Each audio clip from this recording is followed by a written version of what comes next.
Brace God. ஒரு குட்டி story பார்க்கலாமா?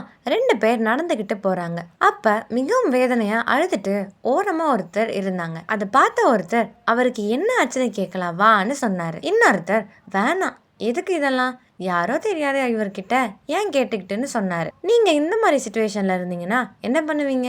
ஹெல்ப் பண்ணுவீங்களா இல்ல மூவ் ஆன் ஆயிடுவீங்களா? லூக்கா 7:11-16 வரையும் இப்படியாக இருக்குங்க. நாயன் என்னும் ஊர்ல ஏசப்பா வந்தாருங்க. அங்க ஒரு பையன் இறந்துட்டான். அடக்கம் பண்றதுக்கு எல்லாரும் போறாங்க. அவங்க அம்மா அழுதுகிட்டு வேதனையில இருந்தாங்க. அப்ப ஏசப்பா பார்த்து விட்டுட்டுலாம் போகல.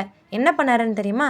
7:13 கர்த்தர் அவளை பார்த்து அவள் மேல் மனதுருகி அழாதே என்று சொல்லி கிட்ட வந்து பாடையை தொட்டார். அதை சுமந்தவர்கள் நின்றார்கள். அப்பொழுது அவர், வாலிபனே எழுந்திரு என்று உனக்கு சொல்லுகிறேன் என்றார். ஏசப்பா இங்க மனதுருகினாருங்க. நாமும் மற்றவங்க கஷ்டப்படும் போது அவங்க கிட்ட போயிட்டு சிரிக்கணுமா? இல்ல, அவங்க கிட்ட நல்லா பேசி ஆறுதலா இருந்து மனதுருகணும். தெளிவான எண்ணத்தை எனக்கு கொடுங்க ஏசப்பான்னு சொல்லி ஜெபிங்க. God bless you.